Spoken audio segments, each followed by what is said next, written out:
Bismillahirrahmanirrahim. Alhamdulillahirabbil alamin. Wassalatu wassalamu ala sayyidina wa maulana Muhammad wa ala alihi wa sahbihi ajma'in. Amma ba'd. Qala al-mu'allif radhiyallahu ta'ala anhu wa nafa'ana bihi wa bi ulumihi wa bi ulumina wa bi ulumi sa'iri sholihin fid dharain amin ya rabbal alamin. Wa min syartil far'i ay yakuna munasiban lil asli fima yujma'u bihi bainahuma. Ma yujma'u bihi bainahuma ini ilat. Kan kemarin sudah dijelaskan rukunnya qiyas ya. Rukunnya qiyas ada asal, fara, hukum asal dan illah. Ma yujma'u bihi bainahuma ini maksudnya illah. Ma yujma'u bihi bainahuma jami' artinya illah. Ini kita sekarang menjelaskan syarat-syarat dari masing-masing rukun itu. Syaratnya asal, syaratnya fara, syaratnya illah, syaratnya hukum asal, diterangkan sebagian oleh Imam Haramain. Kalau yang lebih lengkap nanti di kitab yang lebih besar insyaallah. Wa min syartil far'i ay yakuna munasiban lil asli. Termasuk syaratnya far' adalah harus cocok dengan asal. Serasi dengan asal. Dalam hal apa? Serasi dalam hal apanya? Fi ma yujma'u bihi bainahuma lil hukmi. Lil hukmi ay li ajli hukmi. Fi ma yujma'u bihi bainahuma. Di dalam titik persamaannya, di dalam ilatnya. Asal dan far' itu harus sama dengan asal di dalam ilatnya. Fima yujma'u bihi, di dalam hal yang mana asal dan far' itu dikumpulkan lil hukmi li ajril hukmi. Artinya apa? Ay yujma'a bainahuma bimunasibin lil hukmi. Ini tafsir dari syarat tadi itu. Artinya asal dan far' itu harus dikumpulkan, artinya disamakan. Far' itu disamakan kepada asal harus menggunakan illah. Yang apa? Yang munasib lil hukmi. Illat yang munasibah lil hukmi. Illat yang cocok, yang serasi dengan hukum. Artinya munasib itu apa sih? Artinya mengandung hikmah, mengandung masalah. Jadi illat, far' disamakan kepada asal itu harus ada illah. Illahnya harus munasibah. Artinya munasibah apa? Mengandung masalah. Mengandung maslahat.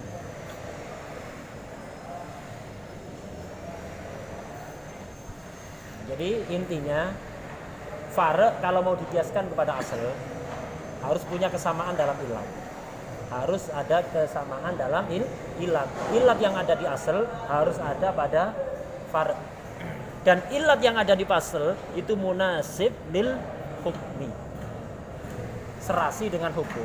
Artinya ketika hukum dengan ilat itu kita gandengkan, artinya ada ilat ini kita hukumi A. Ada ilat A kita hukumi A, ada ilat B kita hukumi B. Itu akan bisa difaham sebuah maslahat di balik itu. Kayak begini. Khomer itu kan bisa menghilangkan akal. Iskar, memabukkan. Artinya bisa menghilangkan akal, memabukkan. Apa hukumnya khomer? Apa ilat haramnya khomer apa? Iskar, karena memabukkan. Nah, iskar digandengkan dengan haram, nyambung apa enggak? Cocok apa enggak? Cocok. Kenapa? Kalau kita pikir karena memabukkan diharamkan. Kalau dipikir-pikir ada maslahat di balik itu. Apa? Menjaga akal. Termasuk maqasidus syariah itu adalah hifdzul aqli. Maqasidus syariah itu ada 5. Jadi tujuan di balik semua syariat itu enggak keluar dari 5. Baik itu hukum ibadat, hukum muamalat, munakahat, faraid, hukum apa lagi, jinayat, qada, semua etik, semua hukum syariat itu tujuannya tidak lepas dari 5. Maqasidus syariah itu ada 5. Apa? Sudah saya tulis kelamannya. Apa? Hifdzuddin. Yang pertama hifdzuddin, menjaga agama.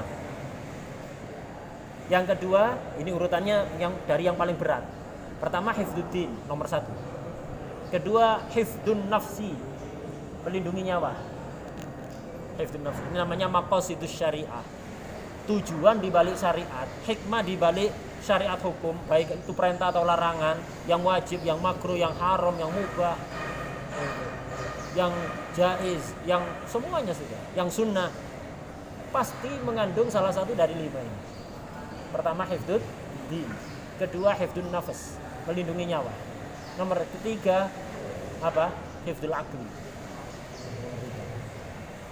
Nomor 4 hifdzun nasab, menjaga nasab. Biar nasab orang itu jelas. Yang kelima hifdzul mal, menjaga harta. Jadi tujuan dari syariat tidak keluar dari 5 ini. Semua hukum ibadat, hukum muamalah semuanya. Contoh hukum yang disyariatkan karena untuk apa? Menjaga agama, jihad. Kenapa kita diperintahkan jihad? Jaga agama. Kalau agama kita diganggu, dibiarkan, tidak ada jihad, ya seperti ini sekarang. Agama kita hina. Muslimin di mana-mana banyak didolimi. Tapi itu masih dijaga oleh Allah. Kewajiban jihad, kemudian orang murtad dan ketahuan murtadnya itu dihukum mati. Semuanya ini untuk hifdzuddin, menjaga agama. Ada hukum yang untuk hifdzun nafas, menjaga nyawa, disyariatkannya qisas. Jadi orang bunuh sengaja harus diqisas. Akhirnya orang itu kalau tahu membunuh nanti dihukum mati, diqisas, mikir tidak jadi bunuh. Akhirnya orang yang mau dibunuh tetap hidup, nggak jadi dibunuh, dia juga tetap hidup. Tapi kalau dia nggak tahu itu, akhirnya gampang bunuh. Akhirnya orang yang mau dibunuh tadi mati, hilang nyawanya. Kemudian keluarganya nggak terima, dibalas dia. Kadang pembalasan ini bukan hanya dia, sak keluarganya dihabisi ya. Nyawa tidak terjaga. Karena itu disyariatkan di qisas dan lain-lain. Hifdzun nafas. Ada hifdzul akal untuk menjaga akal. Makanya dilarang semua yang madharat kepada akal. Karena itu apa? Khamr haram. Kenapa? Ngerusak akal.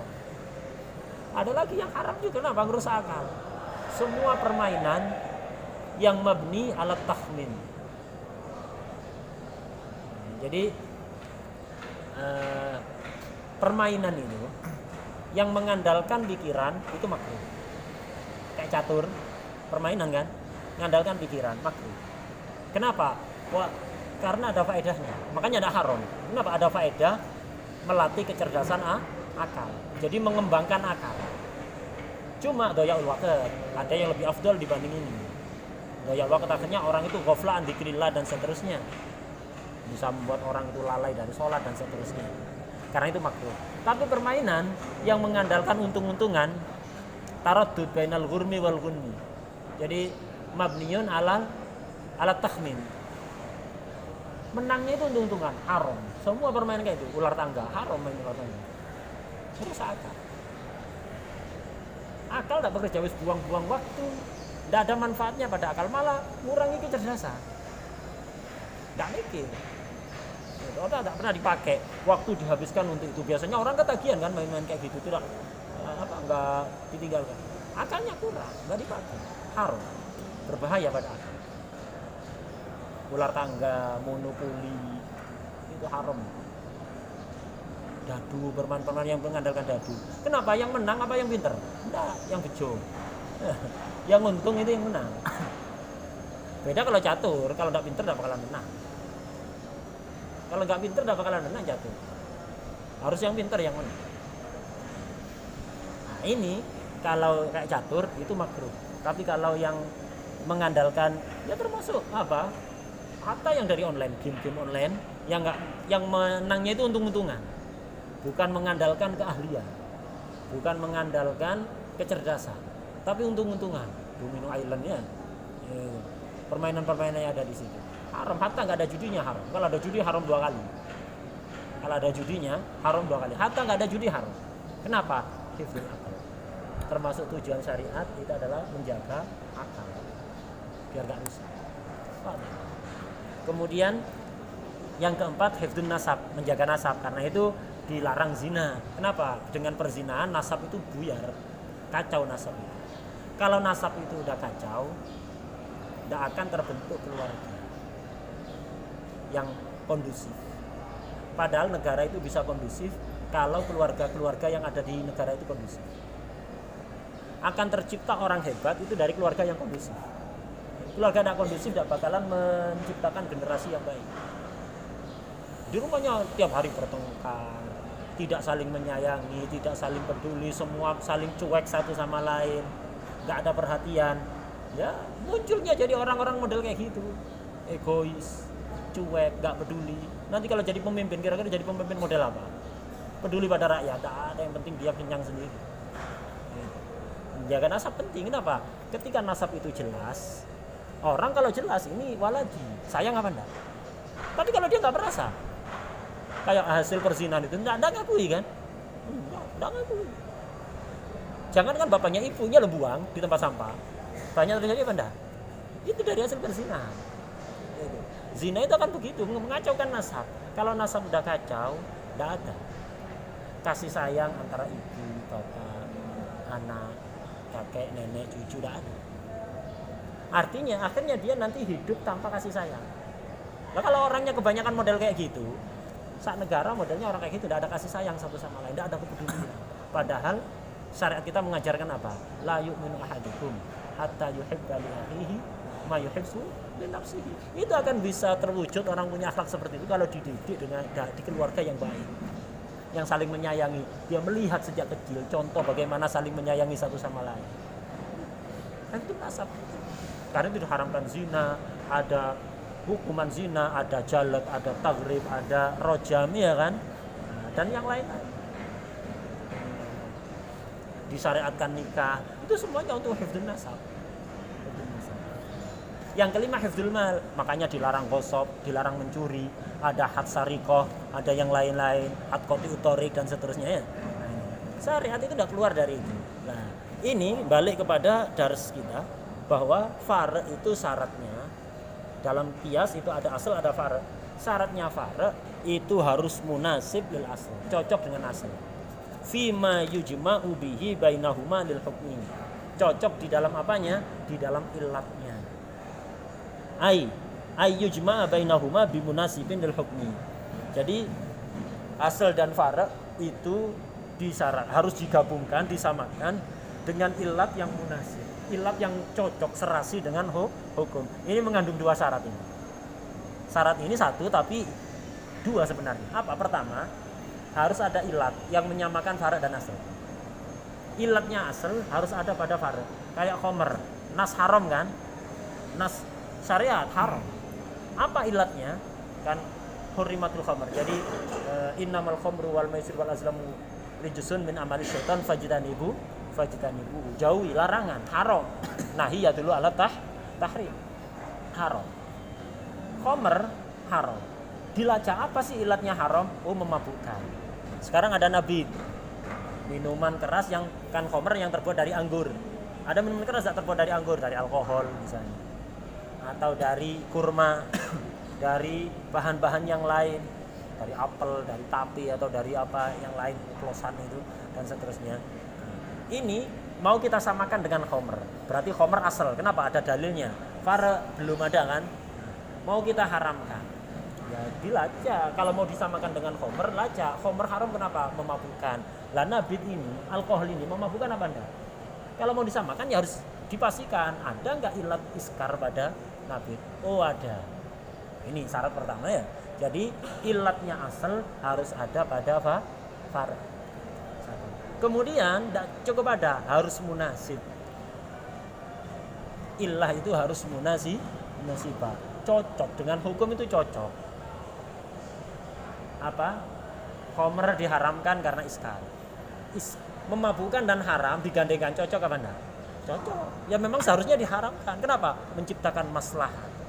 Jadi munasib artinya mengandung maslahat. Ketika digandengkan ini iskar dan haram, semua yang memabukkan diharamkan, akan menciptakan maslahat hifdzul aqli. Qatl amat udwan, kisos. Hukumannya kisos. Antara kisos, wujubul kisos dan qatl. Ketika ada pembunuhan sengaja, diberlakukan hukum kisos. Munasib apa? Maslahat apa? Maslahat untuk hifdzun nafas. Orang nyuri dipotong tangan.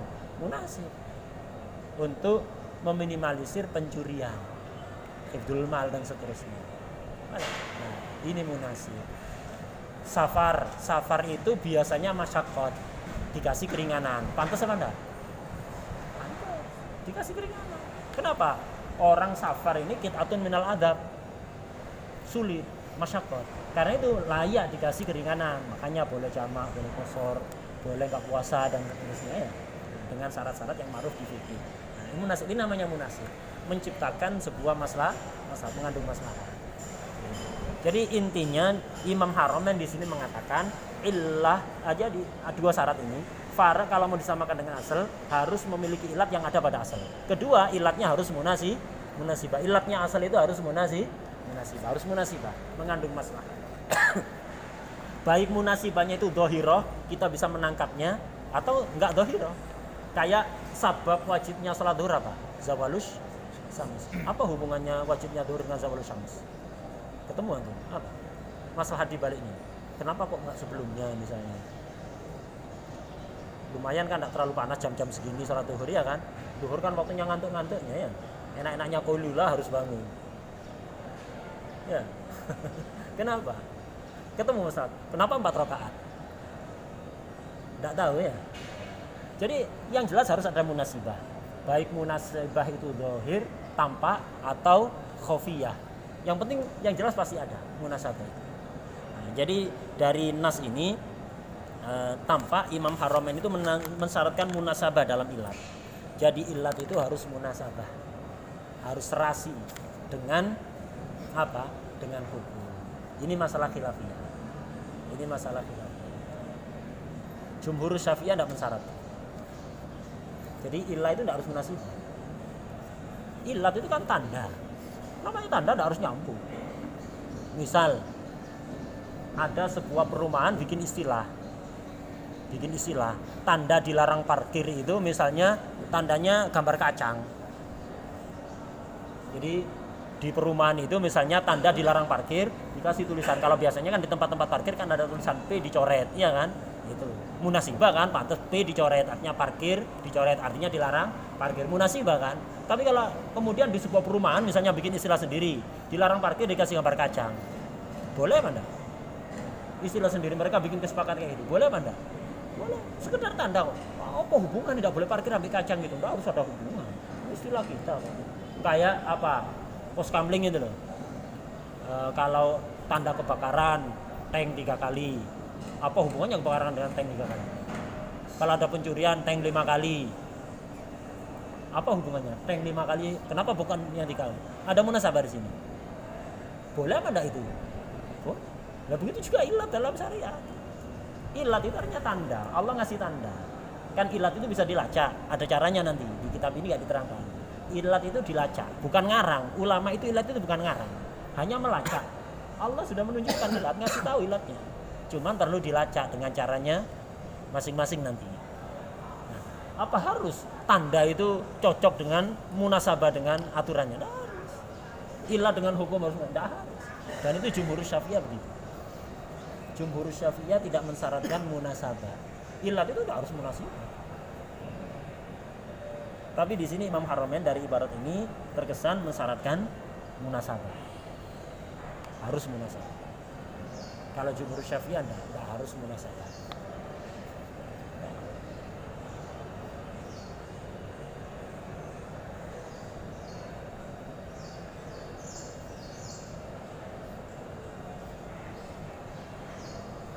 Wadah ya?